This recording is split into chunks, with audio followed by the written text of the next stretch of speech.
Welcome to Inspire Campfire, a podcast where ordinary people tell their stories of extraordinary adventure.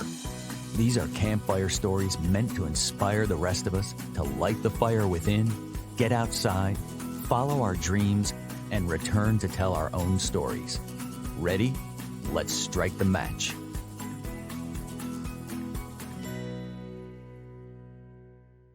Welcome to the show. I am your host, Scott Wurtzbacher, and this podcast is about listening to the voice inside that calls us to adventure. For some of us, it means working a traditional job and looking for ways to take time off to explore. For others, it means following their heart and dreams and turning passion into a career. Today's guest is a professional musician who is among those who followed their heart. Josh Daniel is with us today, and he is a singer, songwriter, and musical performer. He describes his sound as rock and roll blended with bluegrass, funk and soul, and a reggae backbeat. Josh has performed at many national events, including Merle Fest, Floyd Fest, and Bristol Rhythm and Roots.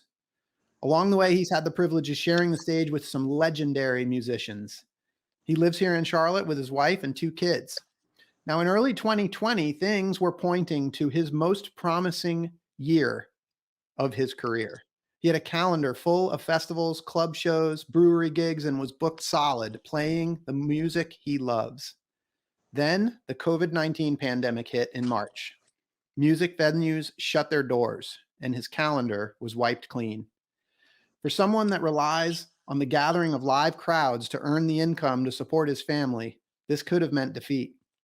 But fueled by his passion for music, Josh found another way to keep the fire alive.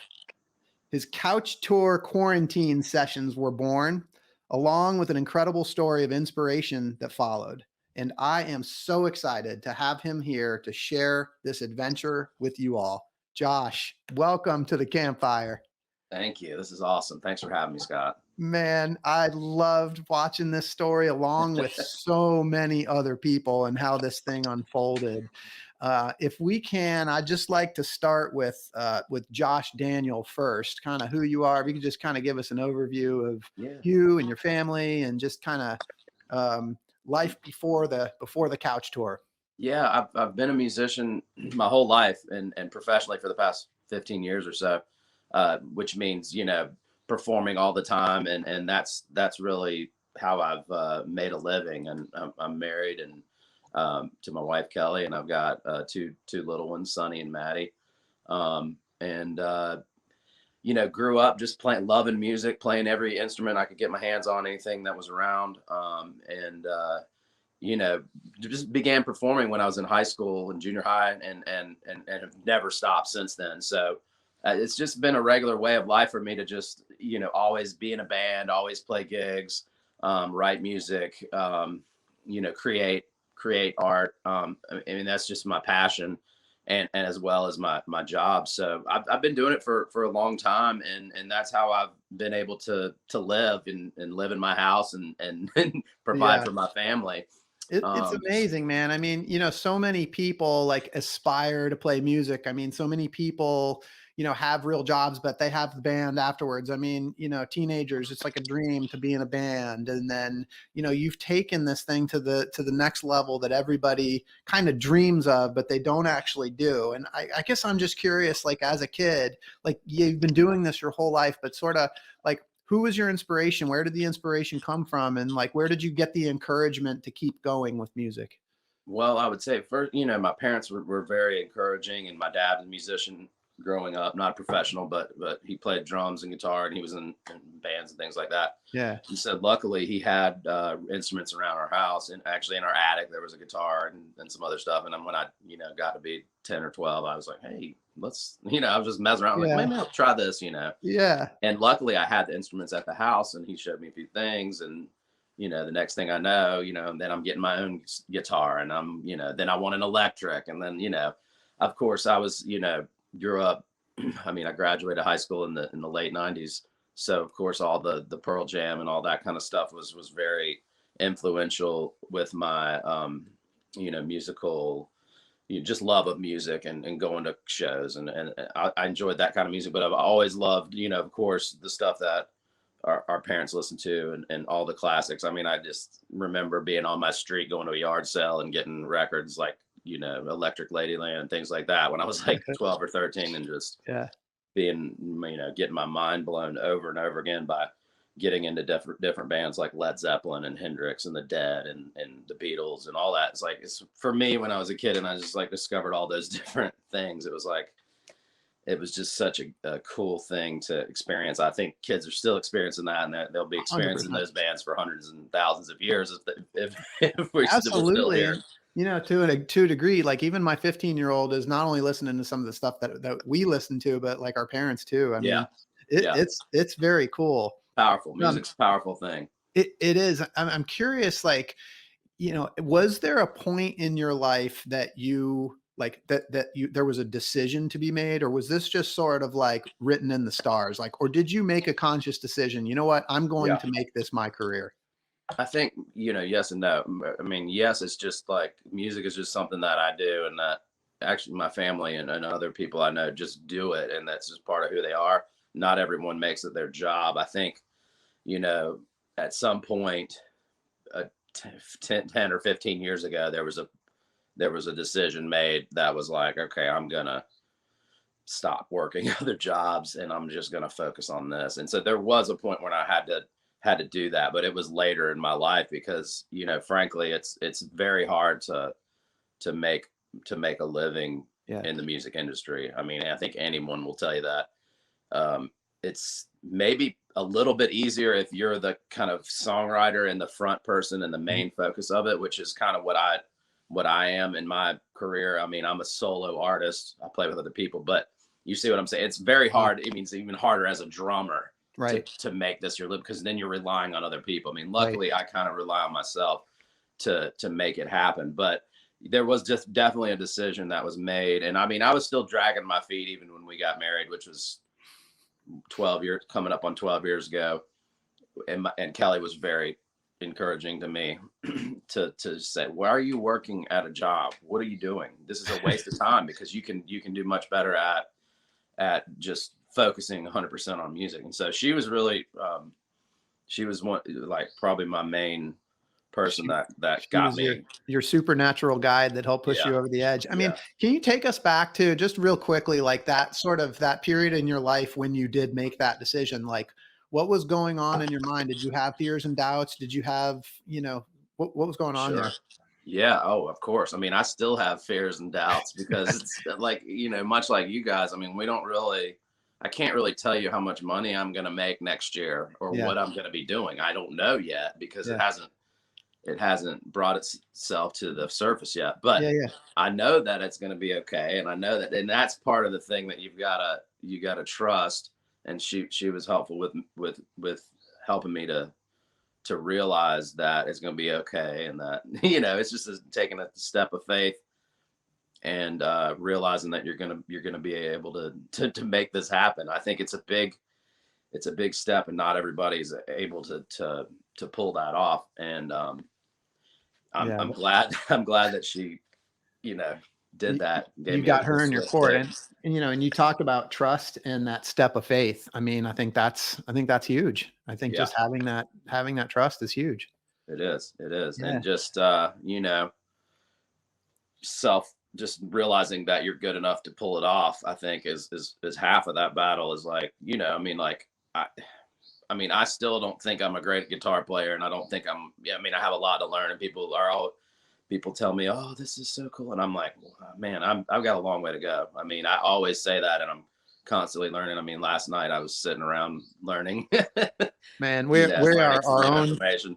You've heard it said, like, we are our own worst critics. There are like thousands and thousands of people that would take issue with what you said, that follow you and love what you're doing, man. It's incredible. But it is interesting though, to see that, even folks like yourself that have taken this thing so far still experience those fears and doubts even today. Oh, absolutely.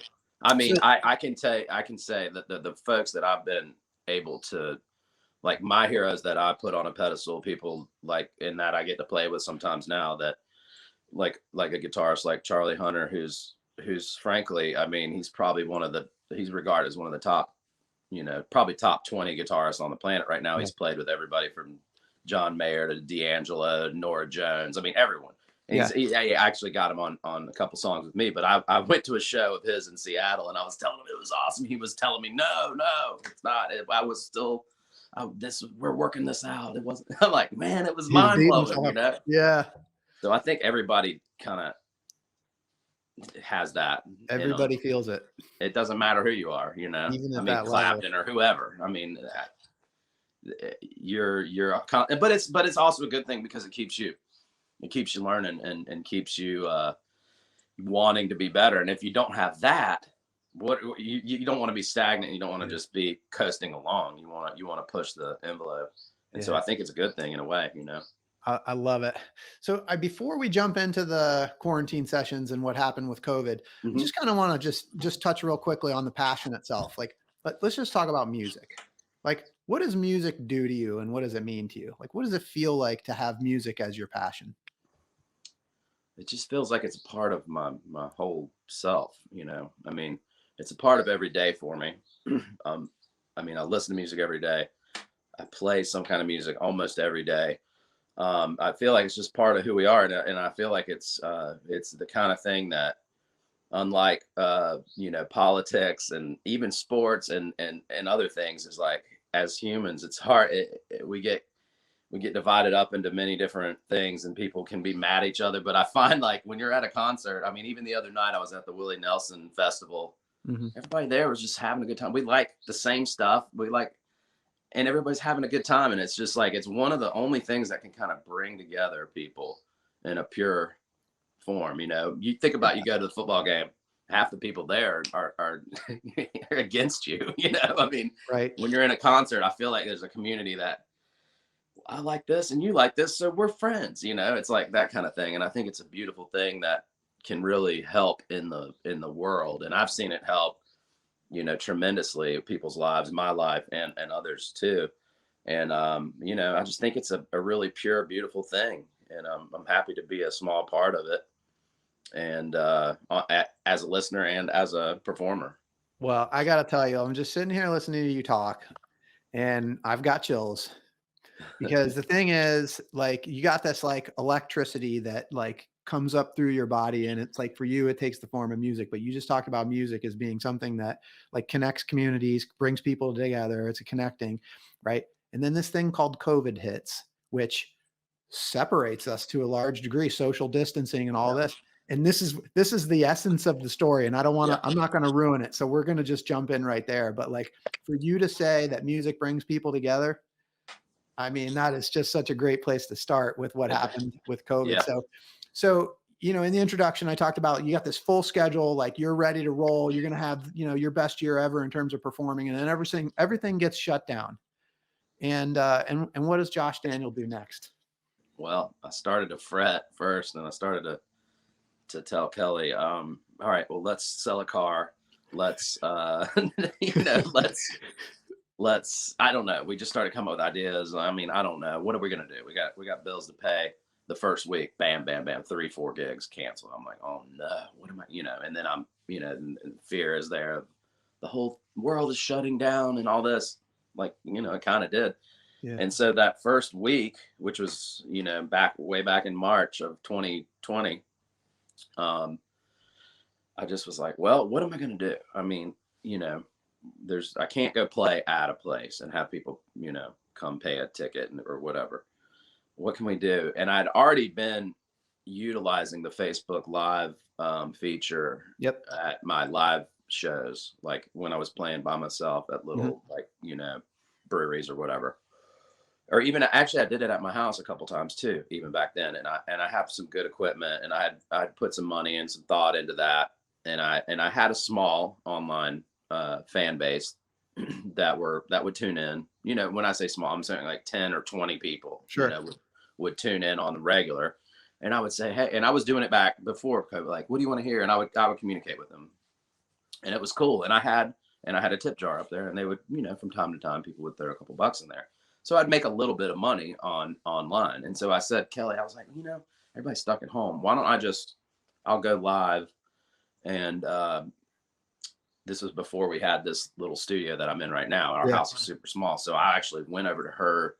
She's a yoga instructor. I went over to her office, which is close to here. And I just went up there in the room and set up that first day. And I told her, I was like, I think I can make a couple bucks if I play online, and I'll, do that. So I'm playing the first time, and then all of a sudden I see that I'm like, holy cow, there's like 50 people on here. There's 100 people on here. There's, well, everyone's stuck at home. What are they, And they're new people, and they're super thrilled. And I'm playing songs, and they're asking me what to play, and I'm playing them, right then. And that first day, it was feeling really good. And and on camera, what do I say? Hey guys, during the pandemic, I'm going to play every day. And I said that like on the first day, and thinking, I don't know what I was thinking, a couple weeks or whatever, And so, and then the second day, bam, more people. And this was midweek, I think it was a Thursday or something, or Wednesday. Yeah. I can't remember, but it was midweek, and it was like at night, and I was over at the office totally by myself. And so I came home, and I was like, you know what? There was tons of people in there. And then I looked and I was like, oh my God, I got, whatever, I can't remember what it was, but I made a little bit of money on tips and stuff. And she was like, well, why don't you just, instead of going to the office, why don't you just take it on our front porch at like 5 or 6? Yep. Because we, our neighbors are some of our best friends, and we live on a dead end, and everybody's really cool. And so she's like, our neighbors will love it. Why don't you just put it on the front porch and let people walk over or whatever? They'll love it. And so then 3 or 4 days into it, I did that. And then it was all of a sudden, all the neighbors are out on their front porch. Everybody's cracking a beer at 5 o'clock. It's becoming a thing. You going to do it tomorrow? Oh yeah, I'll be here. So I'm on the front porch every day, unless it rained or whatever. And it just kept snowballing every day. I mean, 2 weeks in, I was like, well, I couldn't believe what was going on. I mean, now I'm talking about the numbers have now shot up with 300, 400, 500 people are watching me online, and your front yard is full. And my neighbors are coming over. I mean, remember, everyone was still pretty freaked out about that. So, I mean, we are 10 feet apart, but we're, shouting, hey, how's it going?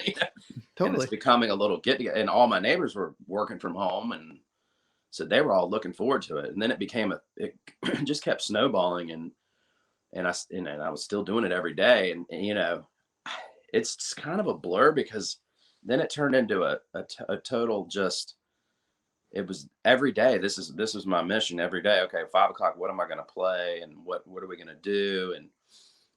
And when you're playing every day, it also, it starts to come into play. I can't play the same 10 songs every day. Everyone's going to get tired of that. So I'm playing lots of stuff, and I'm kind of like asking people beforehand, what do you want to hear later tonight? And I'm researching it, and I'm learning songs, and I'm putting together these set lists every single day different. And I'm doing it for 2 hours. So you're playing 15, 20 songs a day. Yeah.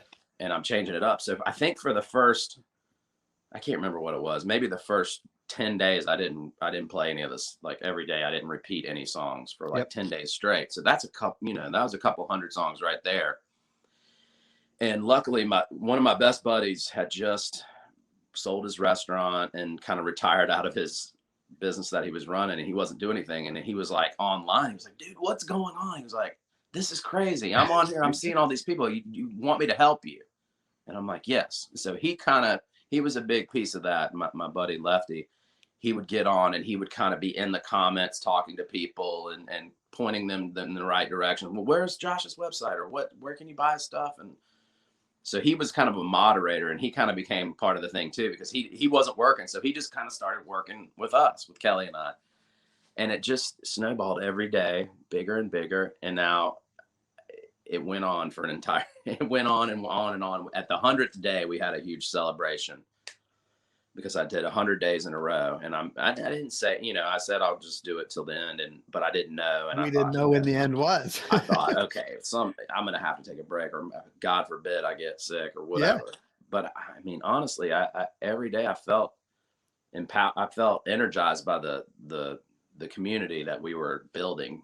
And that's really what it was. And it still is. And the folks they got into this chat thing, and then they got to know each other, and then they're saying hey to each other, and where are you from? And these people are friends in real life now, and they have traveled all together, and they come see me different places. And I'm probably getting ahead of myself, but there's been romance between people that met inside this community that we've fostered, and it It's was just a beautiful thing, and it just kept going and going. And so we, 100 days in, we had a big celebration of like 100, like yeah. thinking that this is a big deal, 100 days. And I don't know who's playing 100 days in a row, but we kept going. And my wife's going, you're going to do a whole year, aren't you? And I'm saying, no, I cannot play 365 2-hour shows in a row. There's just no way physically.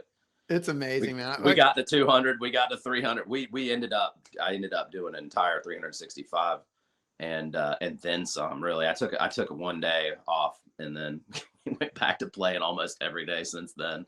It's such an incredible story, and there's so many things that kind of happened along the way.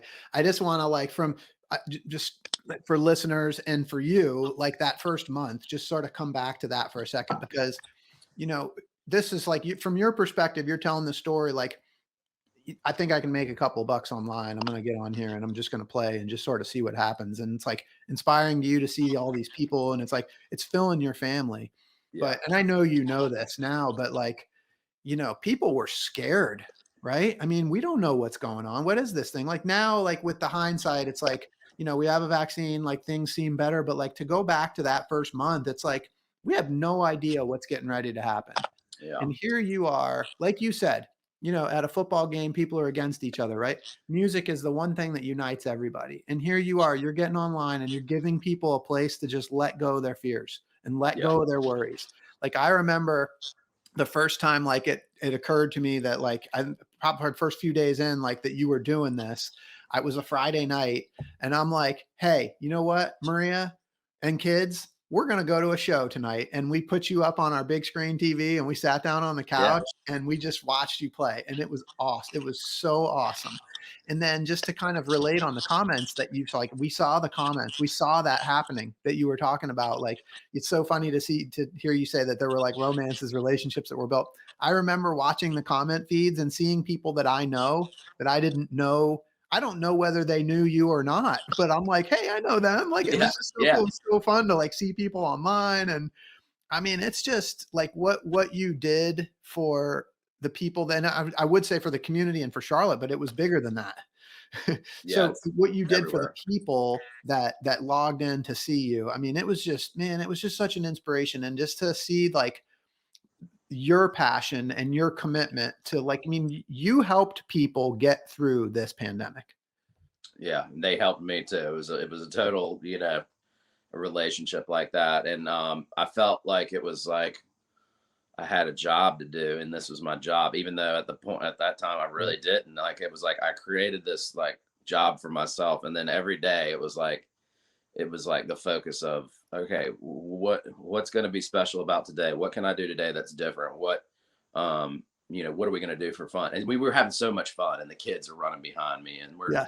we're doing themes, and we're doing, I mean, you think about 365 days in a year. I mean, I played on every single person's birthday. I played on every holiday. I mean, on Thanksgiving, on Yep. Christmas, New Year's, every day. I mean, there's no Yep. day I didn't play. So you think about what happened on, just for instance, like, just the other day, it was 9/11, so of course on September 11th, we played some New York songs, and we played some hero songs. And Yeah. on Christmas, we played some Christmas songs. And on, Yeah. certain, we would think about what was going on in the world. Or, we lost a lot of folks. I remember Bill Withers died on one of those days, and I'm a huge Bill Withers fan. So of Yeah. course, instantly we're doing, Bill Withers night, I'm playing all the Bill Withers songs I Yeah. know, and things like that. We were just coming up with ideas to keep it fresh. We were doing themes on, on the 90th day, we did all 1990s songs. On we would do Women of Rock Wednesdays, where I would sing all songs that were sung by female singers, and just coming up with fun things like that. Just playing tons of different stuff. I think that kept people like, what's he going to do next? Yeah. And it's fun for me too, as a fan of bands like the Grateful Dead and things like that, where they have a huge catalog and they pick from different songs. It's always fun to see one of your favorite people play a song maybe they didn't never play before. That's fun, Absolutely. And so people really got into that, and the community was born out of just having fun. And the thing that we said every day is like, look, we're gonna meet here at 5 or 6 o'clock. We call it a happy hour. We're gonna have a beverage. We're not gonna worry about COVID. We're not gonna say anything about. I mean, just let's forget about that. Let's just think about music, each other, see how everybody's doing.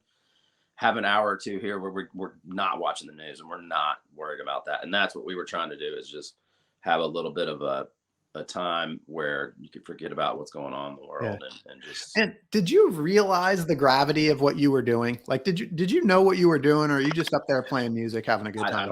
I don't think we did yet. I mean, I think but when it started to become apparent and when it really started to snowball into something big, that was around, a month or two in, we immediately started thinking about, okay, well, what can we do now to help bigger than this? What can we do as ARC? Okay, we've got a community now. I mean, for, like as an example, I mean, I've only had my band or musician Facebook page for 3 years or 4 years now. But at the time, only a year. And it was, I only had a couple thousand people that were even connected to my page. I mean, it grew from a couple thousand to like 40,000. Wow. So, I mean, I could tell I was watching these numbers and they were crazy. And I said, okay, what can we do? So we started putting our heads together, and then about, 75 days in, we started making a plan to raise some money for charities and things like that, because I felt like, okay, I mean, I have a platform. I have these people watching me. They're good-hearted people. What can we do? And so I thought we can raise a couple $1,000s for some charities. And we started, just me and Kelly and my small team. We came up with we'd sit around, have meetings Monday morning. What are we going to do? Let's do an auction. Let's do this. And we came up with all these ideas, and we started implementing them, and they really took off. And I'm proud to say that we raised $50,000 for a couple different charities over that pandemic time. That's incredible. And I'm really proud of that. And and I know we changed some lives, because we gave the money to some smaller charities that really needed it. And so I'm really proud of my fan base and what we were able to do with that. Yeah, it's awesome. I mean, just what you guys you really did turn this into something like bigger than yourselves. And I guess I'm just curious, like, especially early on, before you kind of had that momentum and you saw the growth, like what kept you going early on? And like, did you have any fears and doubts about like, should it, like, thinking about giving up? No, because it was so much fun, and I was making so much headway that I felt like I was on a mission, and that we're just going to keep rolling and keep doing it. So I was really fired up about it. What was that headway that kept you going?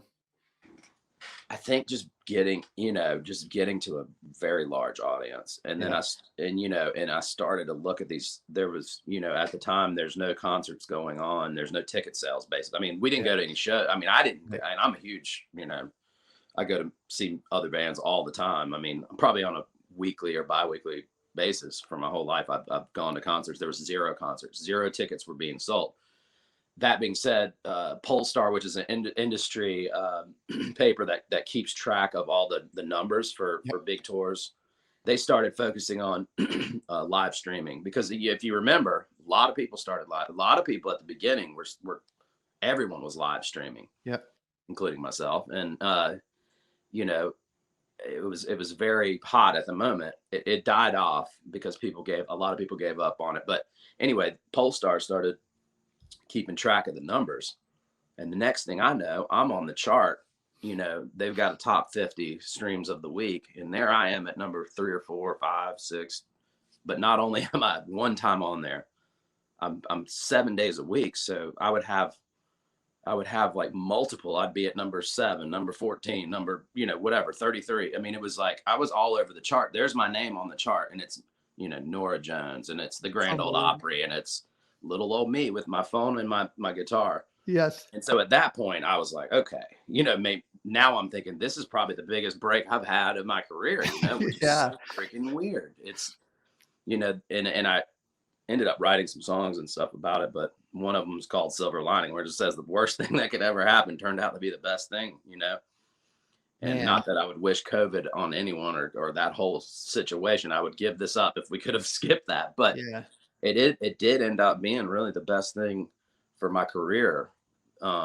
Just getting me in front of more people that have, you know, that are with me now. I mean, and that's the other thing is like at the end of this 365 days, I'm thinking, well, maybe this was, you know, this. Nope, it has grown since then.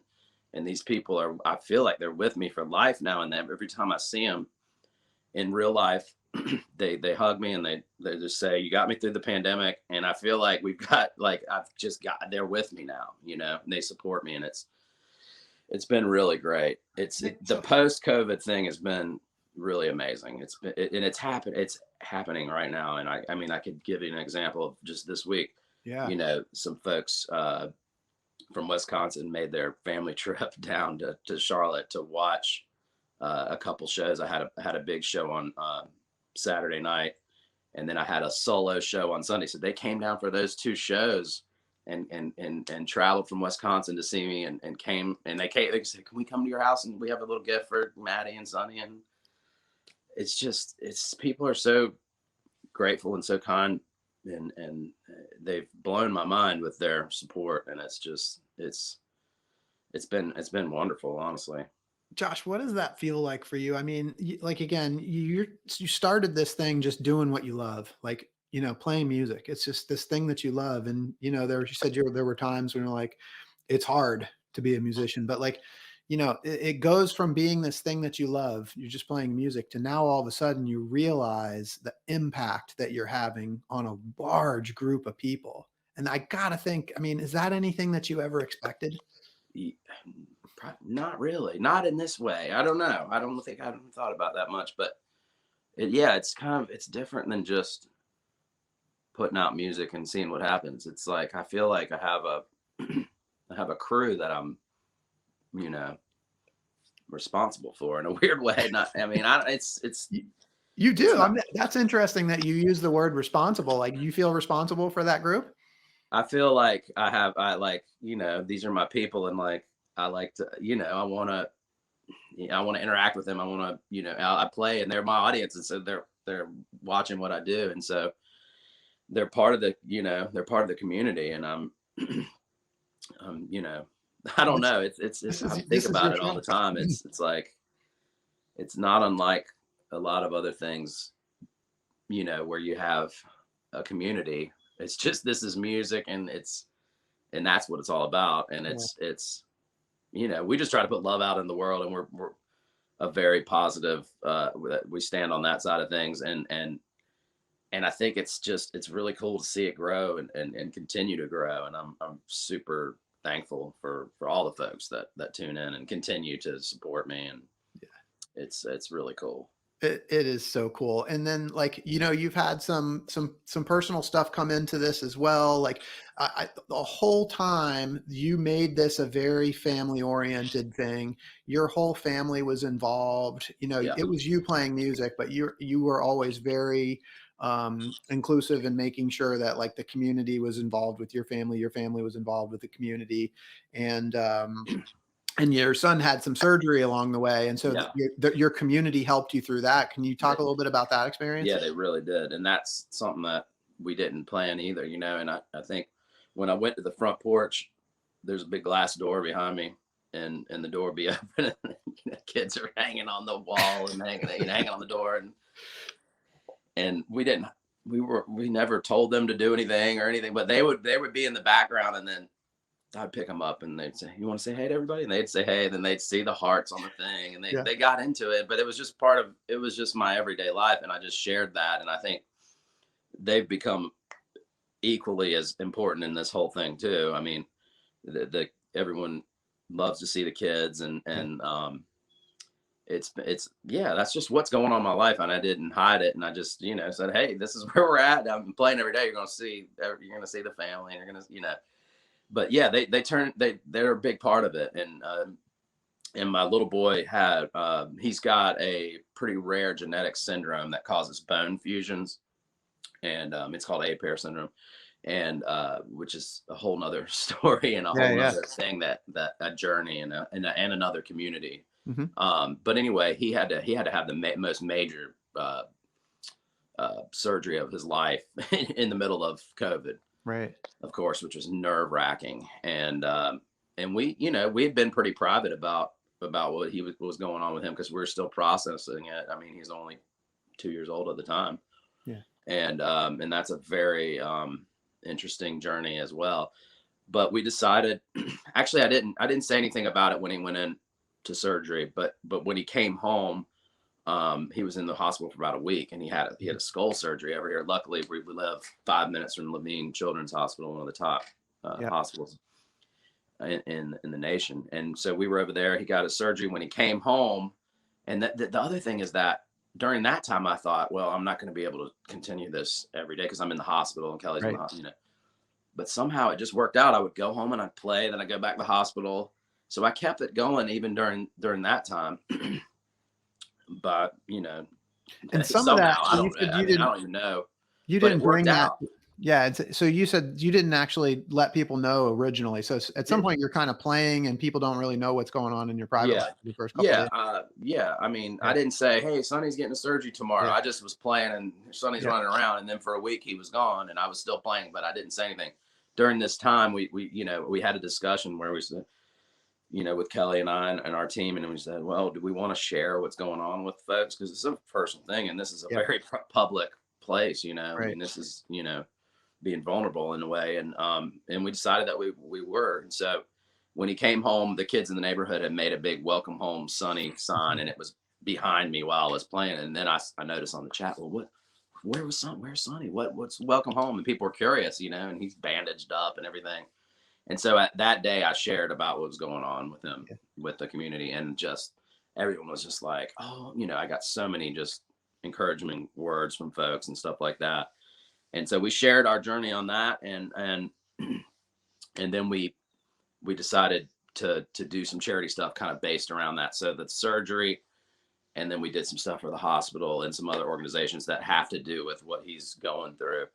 And that's what we did with our charity stuff. So it turned into, just a natural kind of way of taking things, and because we were willing to share and put ourselves out there, and then the community came together and really supported us. And so it was really a beautiful thing. And it wouldn't have happened had we not been willing to share and willing, and I was doing this, so I think it was just, what was supposed to happen at the time. And Yeah. I mean, so I'm curious about like the learning in it, because like, you're doing this thing, you're creating this tribe, like people just love listening to you play music. But then like when it starts to like integrate with like what's going on with you and your family, like turns out like having this community, it's helped all these people, but the community helped you guys and your family. I guess I'm just yeah, curious like what some of the learnings were for you in that. yeah, just that we're all, we're all in this together, and everybody has something in their life that's a challenge, and ours is some stuff that Sonny had to deal with. And I'm proud to walk that journey with our community and our neighbors, and people like you guys too. And it's we need each other to get through this thing called life. I mean, we do. And that's the thing about about the live stream every day too, is like, I needed that, those people needed it, all the people together needed to talk together. Because we weren't out and we weren't seeing people, and so it turned into a virtual community that then turned into a real community that's now, I mean, here we are 2 years later. Every single time I play, I mean, I'm getting ready to leave right now and go up to Asheville and play, and I'll see people there that I've never met before that feel like that I'm part of their family, because I was in their living room every day, and I still am. And they come up to me with just, really just like, they feel like they know me, and I feel like I know them to an extent, but they really feel like they know me, because how's Sonny? Right.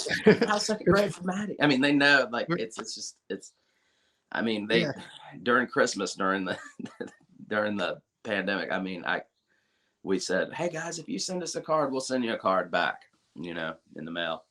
Well, that was turned into us writing Christmas cards for a whole month because we got just so many, and I hung them up in here, and it was just so sweet. And the notes and people just were so awesome. And it's just little things like that that just keep you going, and you don't want to stop. It's awesome. And then in addition to just the outpouring from this community that you've created, like you attracted some other attention from other outlets. Like, tell us a little bit about that. Yeah,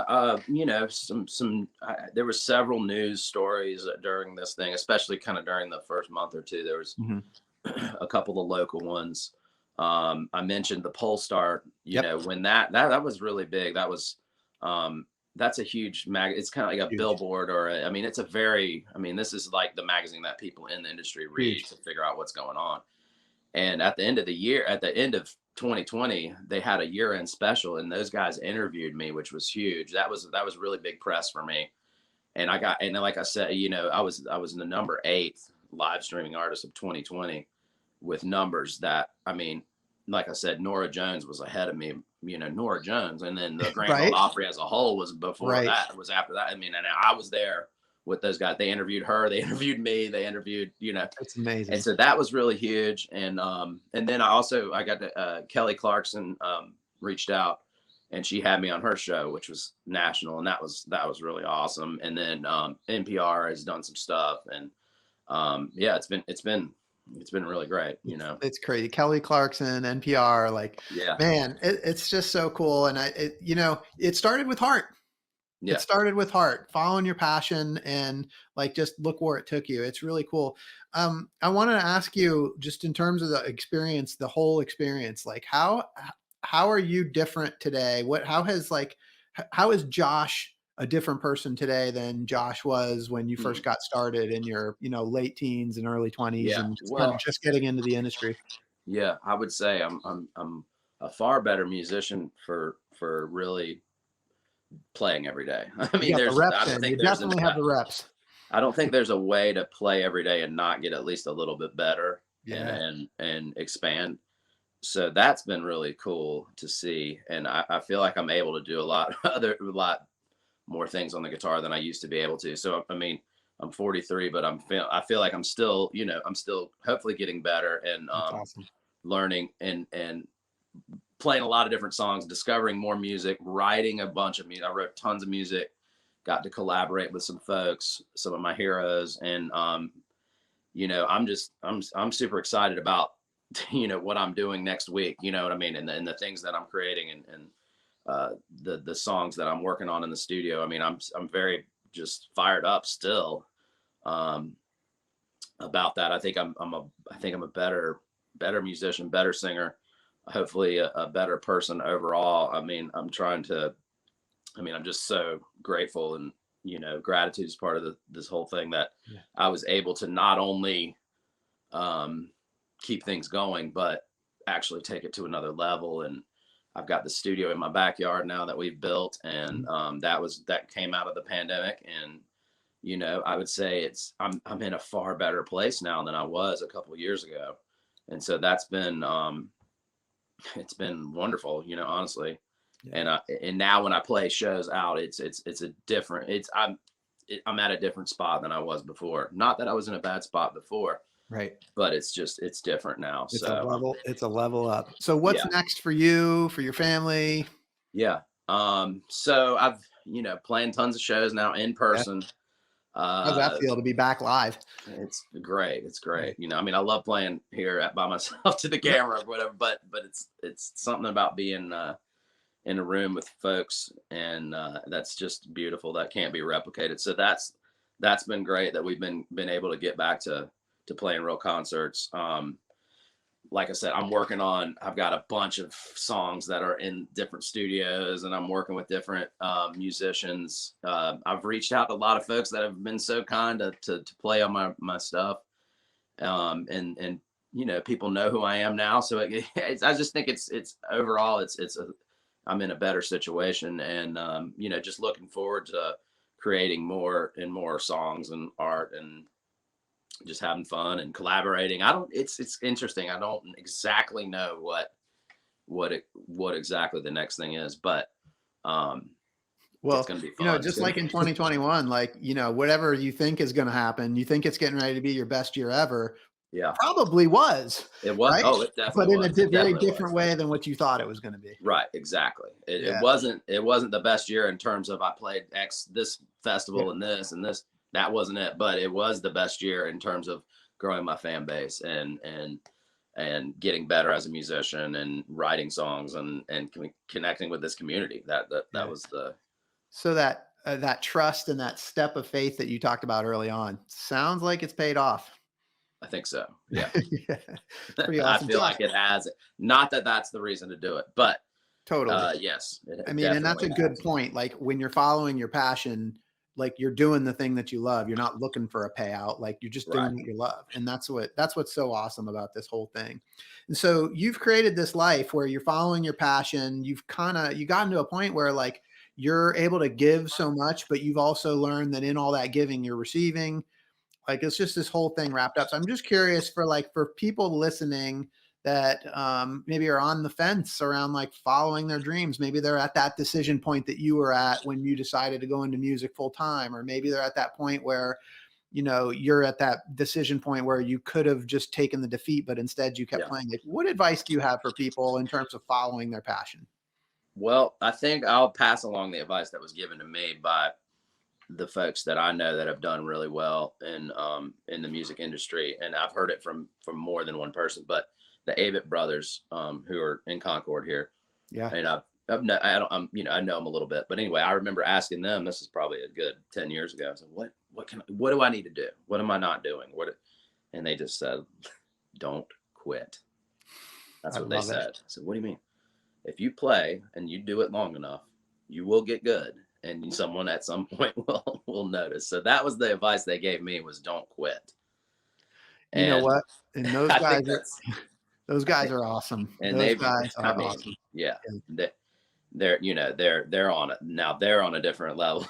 They're on a total, crazy level. But we're all, in our jobs and our passions and things like that.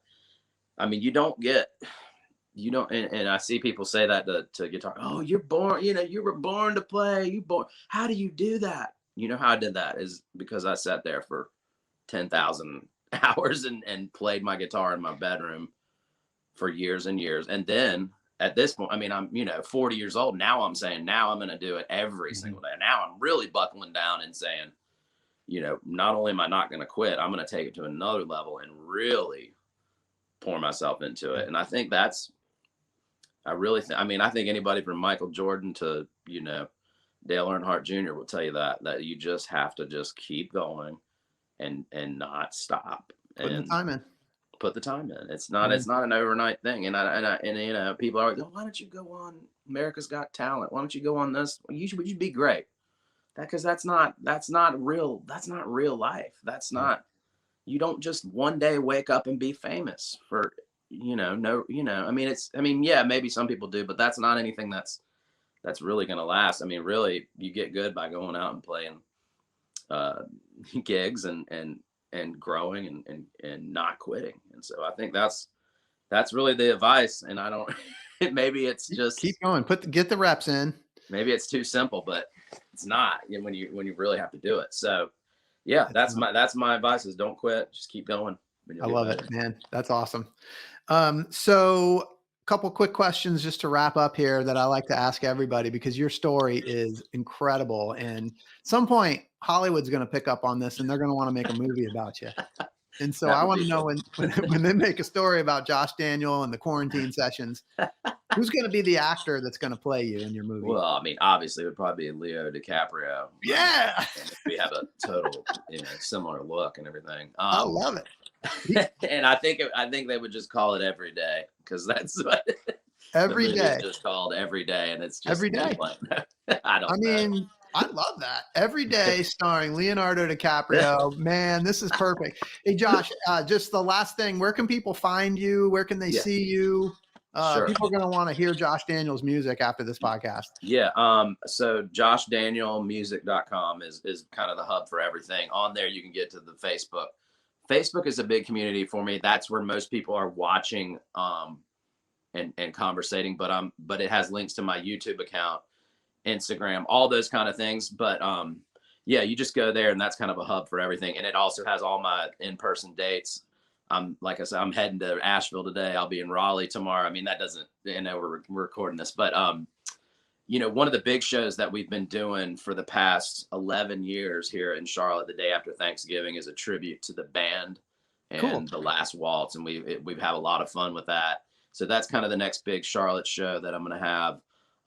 Next year's looking really great. I'm going to Costa Rica for a week to play at a place called the Grateful Hotel. Awesome. We'll be announcing those dates soon. Merle Fest is looking good for next year. It's good. A lot of fun stuff. So, I mean, I play live shows every week, online and in person. So like a lot of times I still keep the online thing going. I'll come, like last night, I just decided I wanted to play. So I came back here and played acoustic for my community. And so, I mean, we're really active. So if you look me up and you find me and you connect on Facebook and those other spots, you will see what's going on, and there's daily stuff going on. So love it. Well, I've heard you play. You're awesome, man. You rock it. You just get everybody in that just feeling like it's just like you did in COVID. It just kind of take the fear away and just give everybody just the chance to just chill and just relax. And you're great at what you do. I just want to thank you for being here. And for those listening, I hope you've been inspired today as much as I have.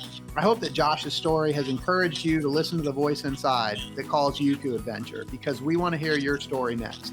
If you have a story to tell or you need a nudge to create one, please send me an email.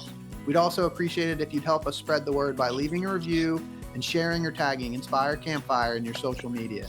And until next time, I want to encourage you to get outside. Thanks for listening. Josh, thanks so much for being here. Hey, thanks for having me. That was a blast.